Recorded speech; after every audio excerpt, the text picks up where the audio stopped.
Hello my friends. तो अब तक हमने कंट्रोल फ्लो के अंदर कंडीशंस और लूपिंग के बारे में सीखा है। अब हम सीखेंगे एब्स्ट्रैक्शन के बारे में। तो एब्स्ट्रैक्शन का मेनली एक ही काम होता है और कोड को ज़्यादा रीडेबल बनाना, लाइक कोड को बेटर इजी टू कोड बनाना और ज़्यादा रीडेबल बनाना, इजी टू एडिट बनाना।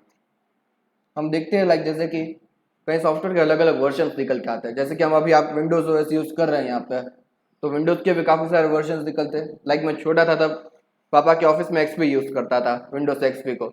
फिर मेरा जो पहला लैपटॉप था विंडोज 7 वाला था। 8 लकीली मैंने यूज़ नहीं किया क्योंकि ये बहुत बुरा है। और फिर ये जो लैपटॉप है विंडोज 10 का है। और अभी आएगा जो विंडोज 11 लॉन्च हो गया अभी इनसाइड प्रोग्राम में, लाइक बीटा रिलीज में है। तो ऐसे कोड को लाइक कई बार एडिट करना पड़ता है, इम्प्रूव करना पड़ता है जैसे टाइम जाता है वैसे। तो एब्स्ट्रैक्शन मेनली उसमें हेल्पफुल होता है, बहुत हेल्पफुल होता है। मीन अलग अलग फंक्शन डिफाइन करते हैं जिससे लाइक हम आके उसे इजीली समझ सकते हैं। तो एब्स्ट्रैक्शन के अंदर सिर्फ दो ही चीज़ें होती है, लाइक जब भी हम प्रोसीजर ओरिएंटेड लैंग्वेज की बात करते हैं, एक फंक्शंस होती है, एक लाइब्रेरीज होती है। तो सबसे पहला होता है फंक्शंस। तो फंक्शन एक सेट ऑफ इंस्ट्रक्शन होती है, लाइक कुछ पैरामीटर्स होते हैं फंक्शन के अंदर, एक रिटर्न टाइप होता है और कुछ सेट ऑफ इंस्ट्रक्शन होती है। सिर्फ तीन चीज़ें होती है। वो पैरामीटर्स के ऊपर कुछ इंस्ट्रक्शन लेगा, कुछ चीज़ें करेगा जब भी हम फंक्शन को कॉल करेंगे, और जो भी अगर रिटर्न करो वो रिटर्न करेगा। रिटर्न मतलब कॉलर के पास एक वैल्यू रिटर्न करता है फंक्शन उस केस में। लाइक हम कह रहे हैं कि हमें कोई ऐसा फंक्शन चाहिए जो कि मुझे एक नंबर का स्क्वायर निकाल के दे। जैसे कि मैं 5 डालूं, मुझे 25 वापस चाहिए स्क्वायर करके, तो उसमें 25 को रिटर्न करना पड़ेगा उससे कॉलर के पास। पैरामीटर्स, तो पैरामीटर सिंपली इनपुट होते हैं, जैसे कि हम प्रिंटफ और स्कैनफ देखा हमने। तो पैरामीटर्स में उसमें सबसे पहले एक स्ट्रिंग होती है और फिर उस स्ट्रिंग के ऊपर डिपेंडेंट होता है कि कौन से वेरिएबल्स लेने हैं उसे। फंक्शंस में मेनली तीन चीज़ें होती है, डिक्लेरेशन, डेफिनेशन और एग्जीक्यूशन। तो डिक्लेरेशन लाइक कई बार ऐसा होता है कि फंक्शन कंपाइलर को बताता है कि आखिर एक फंक्शन आएगा, उसके लिए तैयार रहना। डेफिनेशन मेनली फंक्शन क्या करता है वो समझाता है। और एग्जीक्यूशन या तो मोर टेक्निकल वे में जाए तो कॉल कह सकते हो उसे, फंक्शन कॉल। वो एक करता है जब फंक्शन का हमें बुलाना है तब की बारी होती है उसकी। मतलब हम फंक्शन को कहते हैं कि लाइक एग्जीक्यूट करो।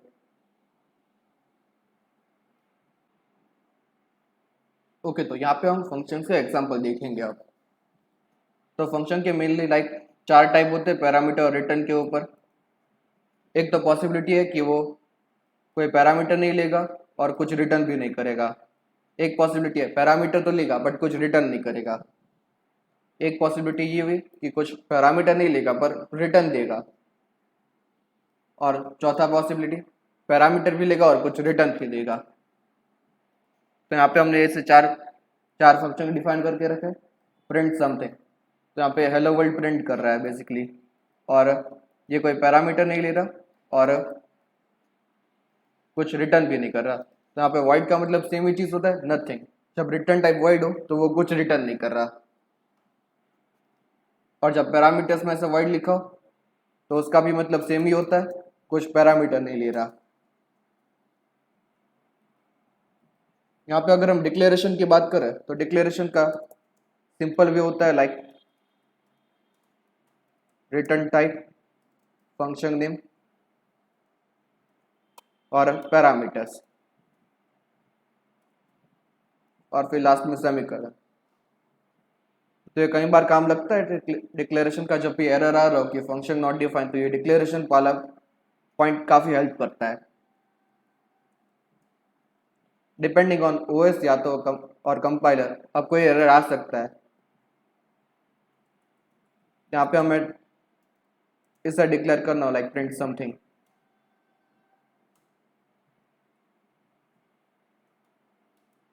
तो यहाँ पे प्रिंट समथिंग को हमने डिक्लेयर कर दिया है। फिर अपन डिक्लेयर कर रिटर्न रैंडम नंबर को। तो सिंपल, मैं रिटर्न टाइप दे दी, फंक्शन का नेम दे दिया, ब्रैकेट्स दे दिए, और अंदर कोई पैरामीटर है नहीं तो उसका सवाल नहीं पैदा होता। फिर स्क्वायर की बात करें, स्क्वायर फिर int a, simple as that. Mainly ये जो फर्स्ट लाइन होती है फंक्शन की वहीं कॉपी पेस्ट कर देनी होती है और उसके ऊपर एक सेमीकोलन लगा देना होता है। इसलिए कई बार मॉडर्न कंपाइलर्स ये खुद कर लेते हैं, हमें मेहनत नहीं करनी पड़ती इसकी।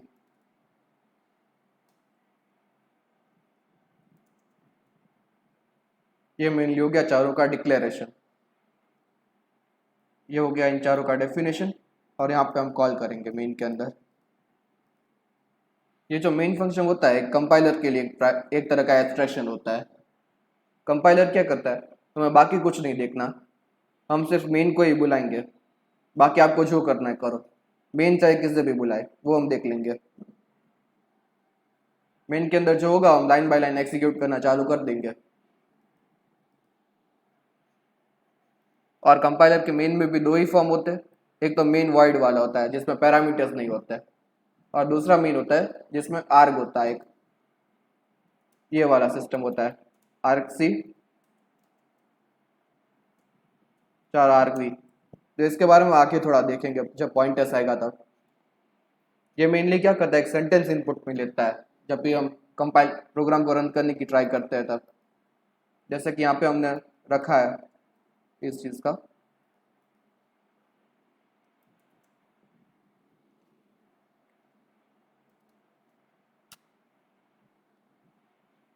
तो यहाँ पे जब भी हम रन करते हैं फंक्शंस को, यहाँ पे हम कुछ इनपुट दे सकते हैं और ये रन कर सकते हैं। यहाँ पे ये पर्टिकुलर इनपुट का यूज कर नहीं रहा, बाकी इसे word to word input form में मिलेगा।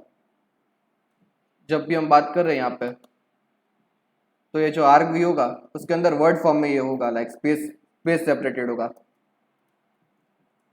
तो आर्ग भी के ये तीनों मिल जाएंगे। सबसे पहले तो ये मिलेगा फंक्शंस डॉट ई एक्स, फिर हेलो नाम का वर्ड मिलेगा, और फिर ये वर्ड मिलेगा वर्ड। ये तीनों वर्ड की एक स्ट्रिंग बन जाएगी। इसके बारे में बाकी थोड़ा देखेंगे जब अरेस और स्ट्रिंग आएगा तब मजा आएगा। और ये आर्क आर्क सी जो होती है इसकी पूरी लेंथ होती है, कितने वर्ड्स है हमारे पास, तो आर्क सी में 3 स्टोर हो जाएगा। तो ये दोनों तरीके होते हैं जिससे हम मेन को कॉल कर सकते हैं, बाकी कोई भी तरीका नहीं होता मेन को कॉल करने का। और एट मैक्स हमें लिबर्टी लेनी होती है तो यहाँ पे हम वर्ड लिख सकते हैं और ये लाइन हटा सकते हैं। तो मेनली 4 वे कह सकते हो यहाँ पे। 2 वे पैरामीटर से डिफाइन होते हैं और 2 वे ये इससे डिफाइन होता है, वॉइड और इंट से।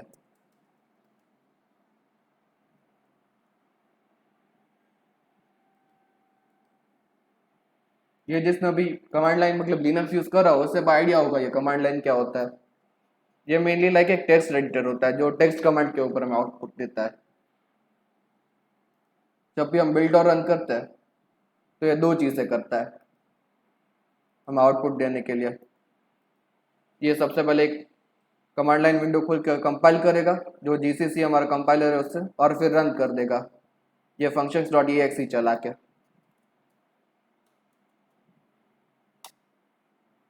और आउटपुट दे देगा हमें यहाँ पे।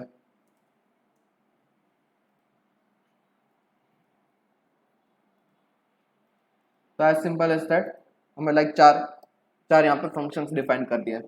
ये जो होता है यहाँ पे फंक्शन एक रैंडम वैल्यू रिटर्न करता है, एक रैंडम नंबर जनरेट करता है और उसे रिटर्न करता है। अब इसे हम कॉल करके देखते हैं।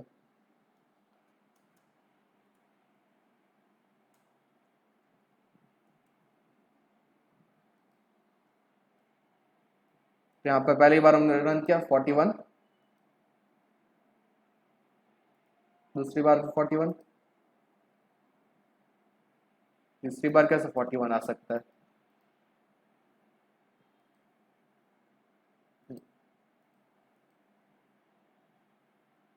ये थोड़ा लोचे वाला सिस्टम है।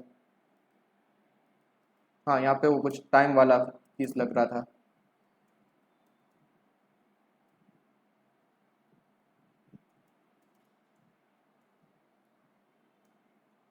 ये चीज़ें कई बार इंटरनेट में सर्च करनी पड़ती है, याद नहीं रहती। तो क्या सिस्टम है यहाँ पे, build no project no one, one error zero warning.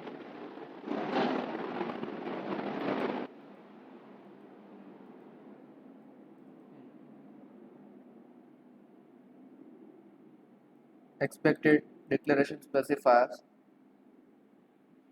Before time, सही चीज़ है।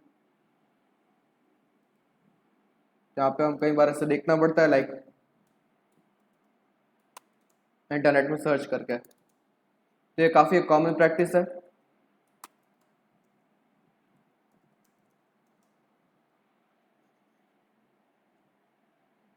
इसमें ये जो डगडगो नाम का जो सर्च इंजन होता है ये काफ़ी हेल्पफुल होता है, क्योंकि इसमें कई बार कैसे स्निपेट्स वगैरह दिखता है।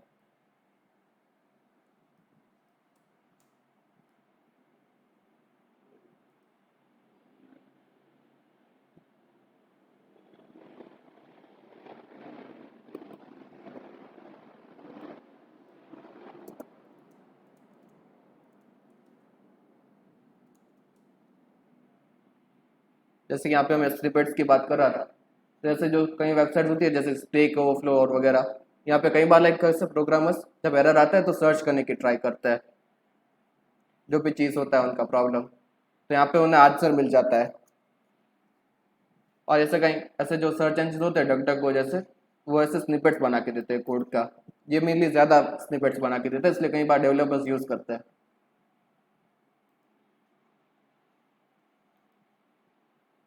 हम्म, तो यहाँ पे ये रहा सीन, ये मेन के अंदर रन करना होता है, बस एक ही चीज़ है, srun टाइम 0।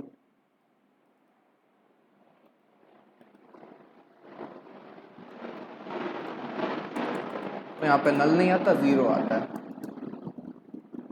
मेनली एक ही चीज़ होती है, बट हाँ चाहिए रहता है।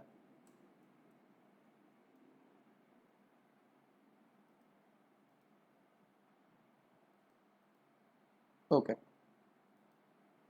तो अब ये चीज़ अच्छे से रन करनी चाहिए।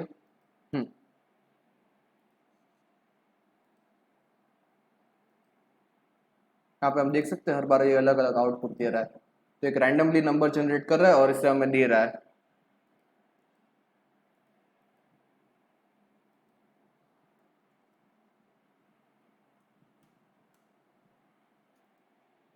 अभी हम देखते हैं स्क्वायर के बारे में। नहीं, स्क्वायर के बारे में तो अभी हमने कवर करा ही है। तो प्रिंट एफ, अभी एक इंटीजर प्रिंट करना है अपने को, तो प्रिंट एफ को टाटा बाय बाय कह देते हैं।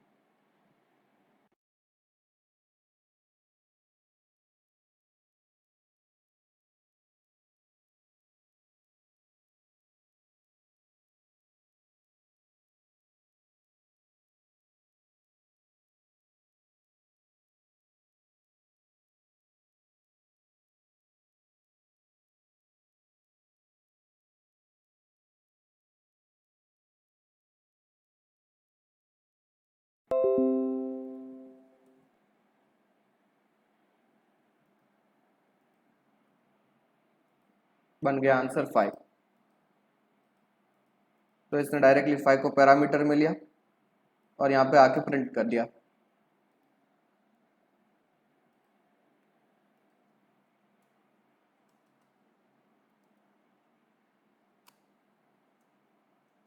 फिर यहाँ पे नो पैरामीटर्स नो रिटर्न,